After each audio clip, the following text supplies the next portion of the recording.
So, if I'm being honest with myself, we could have kept that ending scene. We didn't need it at all. Let's talk about it.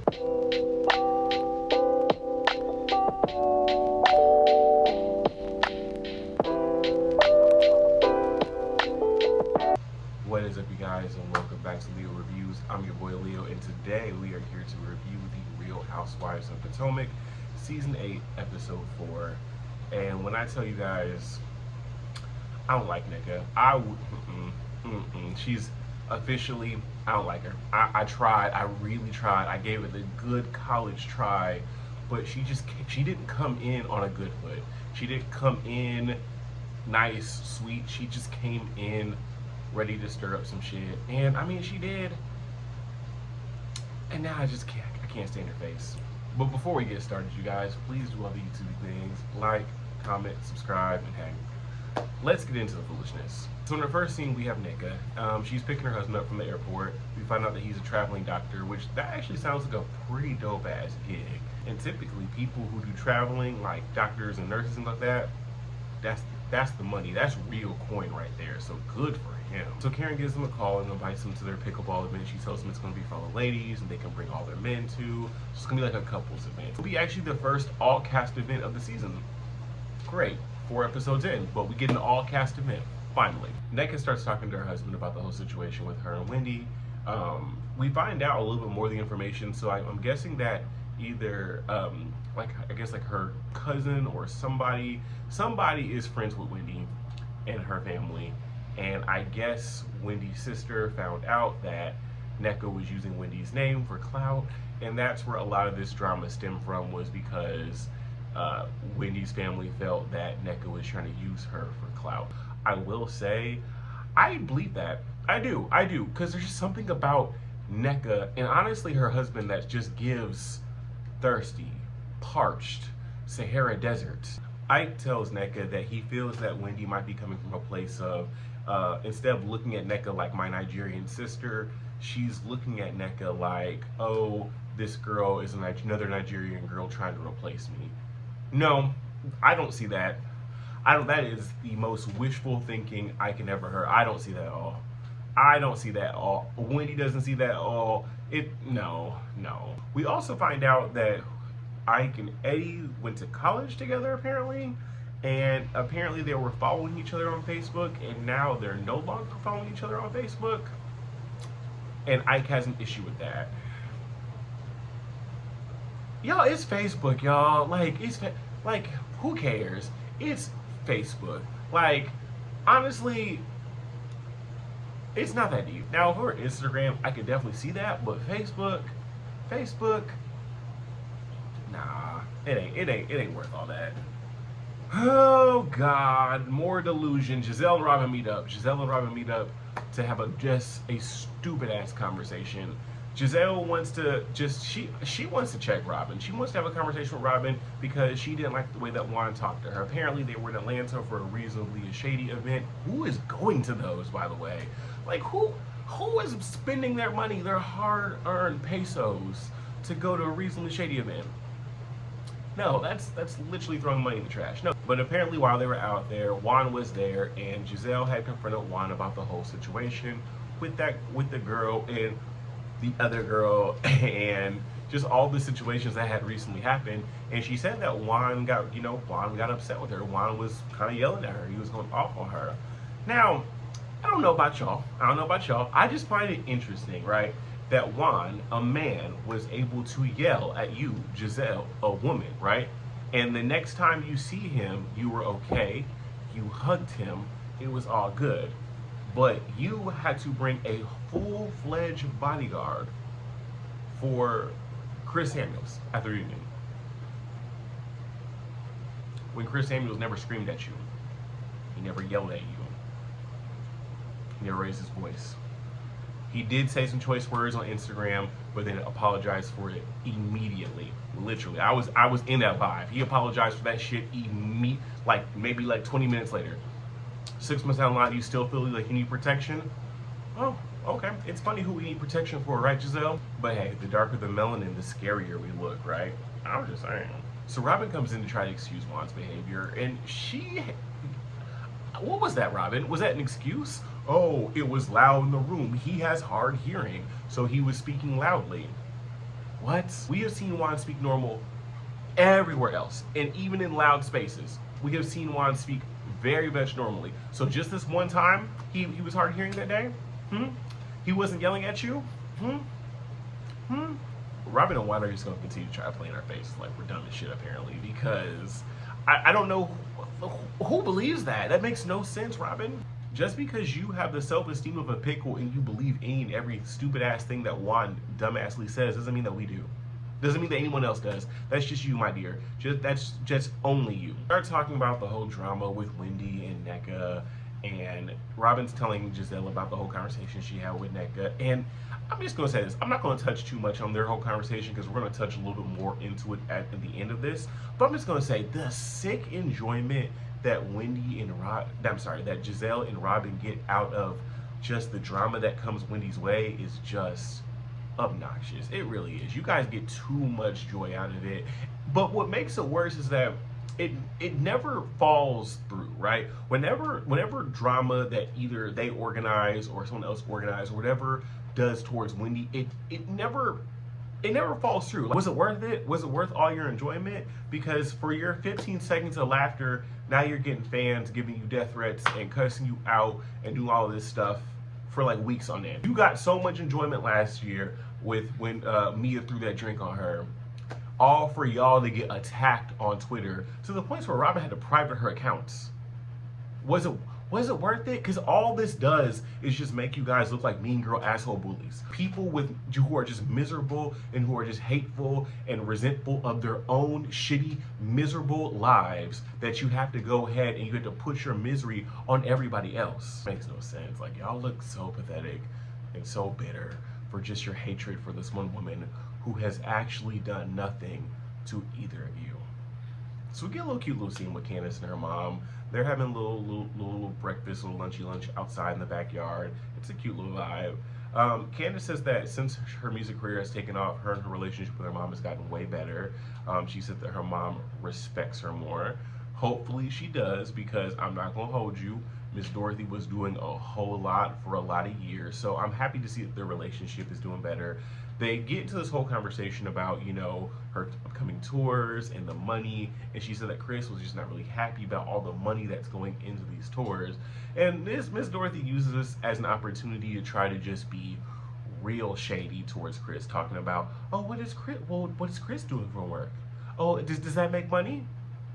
Mama, Miss Dorothy comes from that one generation where they feel like just because they're parents, they can say whatever the fuck they want, and us as their adult children have to take it because they're the parents, and we should just take it and respect them because they're the parents. No, that's not how that works. Just because you're my parent does not mean that you can say whatever you want and I should just sit there and take it. That's never a thing. That's not a thing, no. And especially if I'm an adult and I don't have to take it, I don't live with you, you don't pay my bills. I mean, she does kind of pay your hand. No, that's not the point.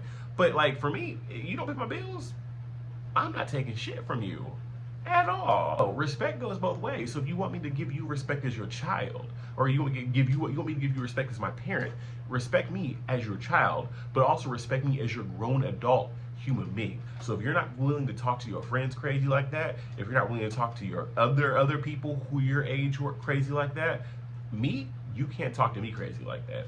I'm just saying. But apparently Candace is better than me, because Candace is now in this new phase in her life where I guess she's letting the shit that her mama just say just roll off of her, because she did not react to that in her usual Candace manner. So I mean, hey, growth, right? They started talking about her relationship with Robin and everything like that, and Candace's mom is just Candace's mom is kind of like where Chris was at, kind of like this thing where like, oh, well, you know, have a conversation with Robin, maybe you can get to a place to where you can just forgive her. We don't want to hold grudges, because once again, I don't think anybody really holds Robin to the standard or as at fault as Giselle was, because Giselle was more wrong in the situation. I think that Robin was definitely an accomplice, and Candace has every reason to be hurt by Robin.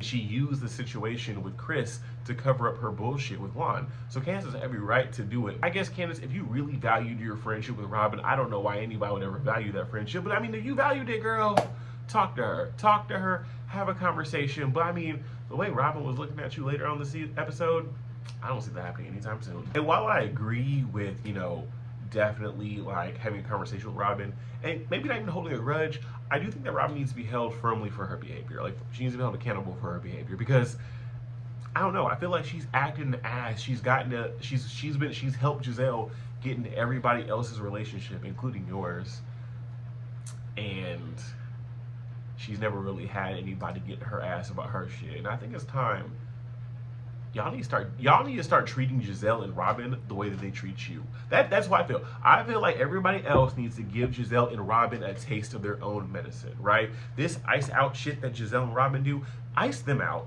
Don't invite them to shit, y'all. Stop it. Just stop inviting them to everything. Stop. Just leave them alone. They want to put out your rumors about their family, about your family, put out rumors about theirs. There is a list of ways that you can get back at bullies. That doesn't have to be just super duper nasty, but I just feel like giving them a taste of their own medicine at this point, I'm ready for the Giselle and Robin reckoning to just really happen. So it's the day of Karen's pickleball event, and all the ladies show up. Giselle gets there first. It's really kind of nice. Although I don't like Giselle, it's nice to see that her and Karen, we have a break of her and Karen going back and forth. They're gonna fight eventually again in the future, but it's nice that we have a genuine just break where both of them are actually trying to do better. I'm happy to see where their relationship has gone. Although I will say I did catch that shade where Karen said, if Jamal was living in the phone, Jason must be in outer space, because we for sure as hell have not seen him. That's the one thing about Giselle. Giselle brought a man around you ladies one time. One time. She brought them, what's his name, Sherman? She brought Sherman around y'all one time. And after Monique, she never brought a man around again. Ever. So Mia and Gordon show up. Did y'all notice that they showed up in two different cars and then like walked together and held hands? It's very clear that they'll still live together. Like that 11,000 square, that like a 1,500 square feet apartment that we saw Mia living in. I think Mia's living there by herself. I don't think G's there at all, because like their whole just demeanor with each other was just for sure as hell giving, let's fake it for the cameras. Honestly though, that's Mia and Gordon every day. But this particular was for sure as hell, let's fake it for the cameras. Let's pretend like we're good, we're a unit, we're an institution for these cameras. And then we're gonna like divorce after the season. But for right now, we're gonna fake it. Once again, Mia tries to give Karen a hug, and Karen once again hits Mia with that "I don't fuck with you" energy. But you know what? It's a little better this time, because instead of hitting her with that handshake, she actually got the air kiss. Progress. Wendy and Eddie get there, and Candace get there as well. And it's a little awkward. Because once again, it honestly, well, I'm gonna say once again, it feels like, in all honesty, it feels like that Giselle and Robin are really trying to ice Candace out. Like, they're really trying to ice Candace out. And I'm just trying to figure out for what. Like, what has Candace done so egregious to you, Giselle? What has she done so egregious to you? Because what you've done to her was significantly worse. You doing the whole thing with Chris, accusing Chris of SA last year, touching people's butts when he wasn't, you just making up stuff to try to ruin their marriage is significantly worse than Candace making a small little comment about your uterus. Because what you said could have put that man in jail. What you said could have ruined that man's livelihood. All she did was most likely hurt your feelings. Your uterus will get over it, Giselle. I'm just saying. And here's my thing, right? While I get in real life scenarios, real life situations, like for me, myself, I'm a Scorpio. So if I don't like you, I'm not going to talk to you. But also, I'm a real life ass individual. This is not TV. This is not an ensemble cast. And I feel like when they do that, it just holds everything up. It makes it so it doesn't feel like a friend group, right? If we compare it to something different, like, I don't know, Real Housewives of Miami, right?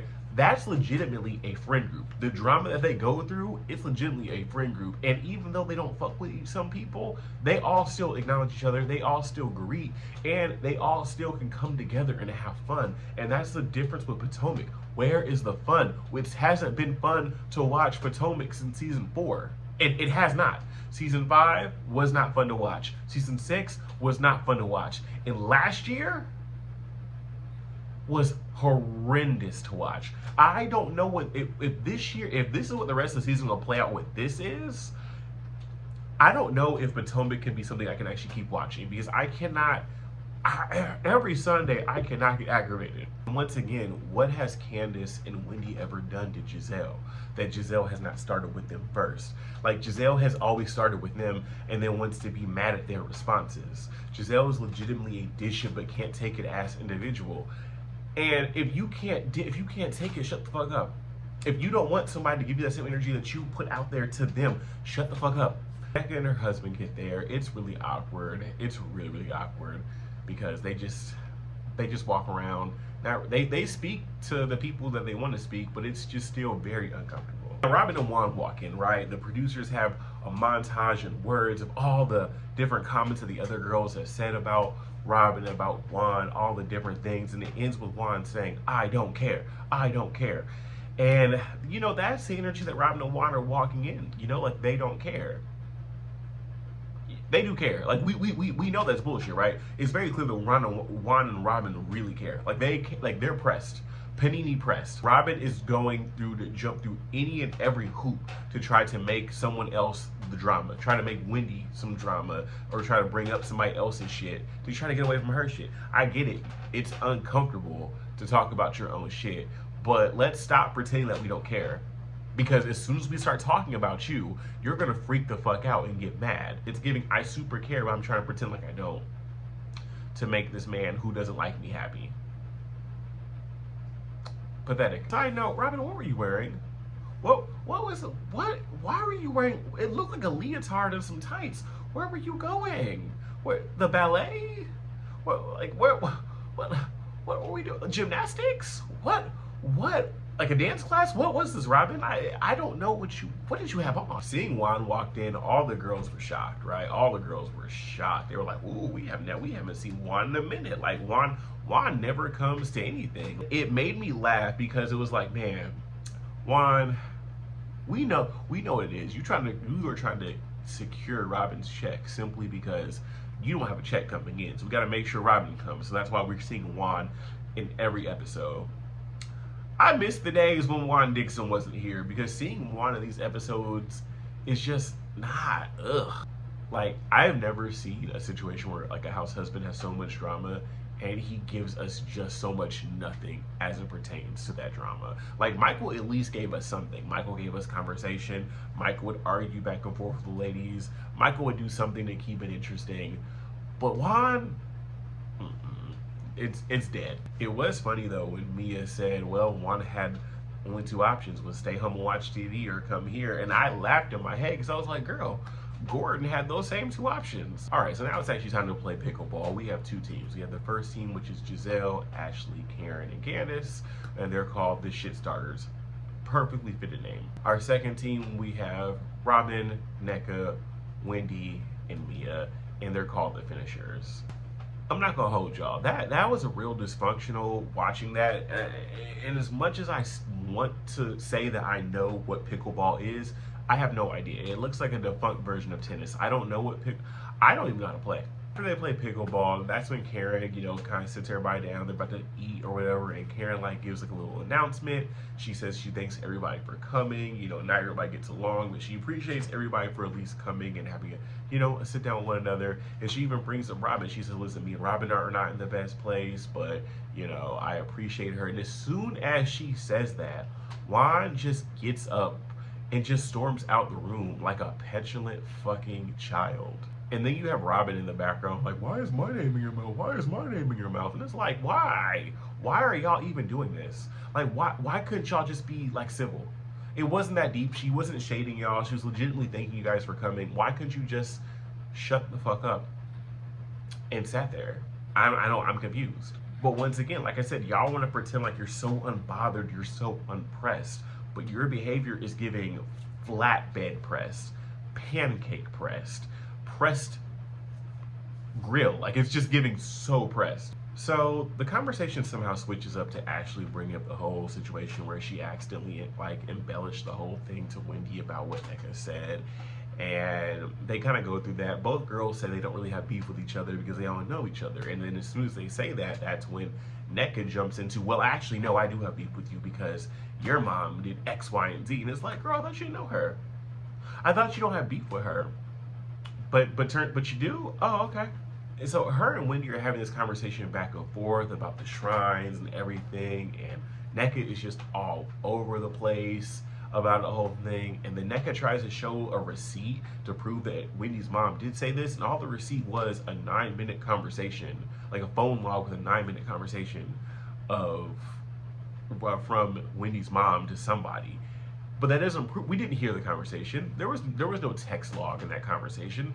You showing me a picture of a 9-minute like phone call log, that doesn't mean anything. She could have been calling you to talk to you about the weather. She could have been calling you and praying with you to Jesus Christ. Unless we see it, it didn't. That's not a receipt. But this is when NECA just shows her true colors and escalates this conversation, and she starts going off and yelling and calling Wendy a bitch unnecessarily. And it's like, girl, for what? I think the part that frustrates me about this entire situation is that it's just so unnecessary. NECA did not have to do all this. Like, it did not have to be this big of a thing. If you had such a big issue with what Wendy's mama did, you honestly could have just picked up the phone and called Wendy and said, hey, this is what your mama did. I was bothered by it, yada, yada. Hey, can we work this out? Or if you really wanted to work it out, you really would have just pulled Wendy to a side at the event and said, hey, this is what happened. What's up with that? And I'm pretty sure you, Wendy, could have a civil conversation. But no, you came in this shit trying to fight. You came in this shit wanting drama. You came in here wanting conflict. And this is why I say that NECA is thirsty. She is Mia thirsty. Like Mia's season 6 thirsty. Like, she is thirsty, and it's like unwatchable. It's not fun to watch. It's just like, you don't want real, genuine like conflict resolution. You just want conflict, and you made this a conflict when it genuinely did not have to be a conflict. And even Candace was saying, like, girl, like, you cannot hold Wendy to the standards of what her mother did, and you can't because Wendy didn't do that to you. Wendy was not on the phone having that conversation with you. That was her mama. So if her mama did something, say, hey, girl, your mama did something. Hey, I didn't like that. It actually made me feel uncomfortable. And like a grown-ass adult woman, who is a lawyer, who studied the bar, whose husband is a doctor, who's an adult. But no, you came in here on some full of fucking bullshit, ratcheting the fuck up for no reason whatsoever. Like, for what? And then at one point, Wendy calls NECA crazy, and you have Mia in the background saying, see, that's what she said about me too. She called me crazy. Mia, you are crazy. Actually, no, I don't know if she called you crazy. She called you stupid. She called you stupid. She called you slow. Because you are stupid. You are slow. At one point, Wendy's going off, and you have Robin in the background talking about, see, she's not letting her talk. She's not letting her talk. She's not letting her get the words out. Robin, shut up. Robin, shut up. If this was about you, if we were talking about you and Juan, you would have shut that shit down talking about, oh, me and Juan don't care. Me and Juan don't care. No one will be able to get any words out to you edgewise because you would be talking about how you and Juan don't care. I would rather, in all honesty, my mama be out here putting shrines and voodoo on people. I would rather that. I'd rather that be my storyline. I'd rather it go through that than be out here looking like a fool to somebody who does not like you. Be out here married to somebody who does not like you. Out here dealing with somebody who cheats on you incessantly. You divorce him but keep him in your house and then remarry him, and then all for you to find out that he's doing inappropriate ass shit again and doesn't care enough about you or your feelings. I would rather be in Wendy's situation than in yours. I think eventually Wendy gets tired of the conversation, or she no longer wants to have this conversation because she's like, you know what? I don't want to talk to her anymore. I want to talk to Mia. And everybody's like, you want to talk to Mia? And I was honestly the same thing. So I was like, why? Why do you want to talk to Mia? What do you have to say to Mia that we haven't already said before? Mia is not going to give you a genuine apology. She's not. She's not going to say, oh, I'm so sorry, and give you some tears. She's not going to do any of that. So why? What does Mia have to give you? Robin calls that deflection 101, and I was like, girl, you know all about that now, don't you? Wendy and Mia had a very stupid conversation. The conversation was about nothing. At one point, they just agreed that they're going to be cordial. So why do we have it? Y'all have already had this conversation. What was this for? You don't like her, Wendy. You think that she's dumber than 3 rocks rubbed together. So like, what's the purpose of even trying to, like, I don't know. What was this conversation for? Were you just so that pressed not to talk to get away from Nneka that you just entertained an even stupider conversation? I don't know. Candace is trying to talk some sense into Nneka and say, hey, you guys are the Nigerian girls. You guys should be coming together. Like, we don't want you guys fighting. And Nneka is not trying to hear it. Nneka is trying to argue. Nneka is trying to fight. Because Nneka, like I said, Nneka does not want conflict resolution. She just wants conflict. Because a lot of y'all feel like if you come on these reality TV shows and act the fuck up, that will get you a second season, or that will make the fans like you. That's not how that works. You actually have to be a likable person so that when you act the fuck up, your actions can we can all either say, oh, that was justified, or it's like, you know what? They cool. They acted up, but they cool. Nneka's just thirsty. And like I said last week, Nneka is nothing more than a diversity hire that was brought here to try to deviate from the whole colorism conversation. That's all it is. Nneka, you're a diversity hire. Nothing more, all less. Into all the drama and the arguing, Juan somehow accidentally knocks over like a thing of baked beans, and there was a Bunsen burner over under it, and it caused a mini fire. So everybody's freaking the fuck out. It's a bunch of chaos. At some point, Nneka tells Mia about the whole situation with the Facebook thing and Eddie unfollowing Ike on Facebook, and Mia's dusty, messy ass decides that she's gonna walk over there and try to bring the guys into it, and Eddie's over here with looking like that Nene meme, why my name up in it? So now Ike confronts Eddie about the whole situation, and Eddie is just like, bro, I just met you today. I just met you today. I'm not going back and forth with you. Eddie wants no parts of this, and he was not about to give it any life. I was doing some thinking, y'all, and this whole Facebook thing is suspect, right? Because the one thing about Facebook, you have to actually for you to know that he unfollowed you, you would have had to have been I don't know, looking him up, right? And if you were looking him up prior to him unfollowing you and saw that he followed you, and then you saw that he unfollowed you, why are you looking the man up so much if you didn't know him? If you didn't know him, why were you on his page? So I don't know, it definitely does give credence to the idea that Nneka and Ike were definitely on some clout chasing shit. I could see it. Why this whole thing y'all trying to have an argument about Facebook is just stupid. It is unnecessary, and they, in all honesty, could have kept this scene in the archives, so we didn't need it. We didn't need it. We didn't want to watch it. It was not fun to watch. This whole scene was not fun to watch. We didn't need it at all. So that's where the episode ends. But I'm just gonna say this, y'all. I think that for season 9 of Potomac, because let's be clear, Potomac is for sure as hell getting a season 9. They deliver. Yeah, it's bullshit, but they get numbers. They get numbers. But I feel like season 9, I want to see at least 5 new faces. I would keep Karen, Candace, Giselle, Ashley. That's it. That's all. Everyone else can get replaced. As much as I love Wendy, she could go. Because this right here is just not fun. And this does not feel like a friend group anymore. It just feels like a group of coworkers that actually hate each other, that hate going to work, and hate being there. But anyways, guys, thank you so much for watching. That was my review. Please do all the YouTube things. Like, comment, subscribe. You've heard my thoughts. I'd love to hear your thoughts. And hey, until the next one.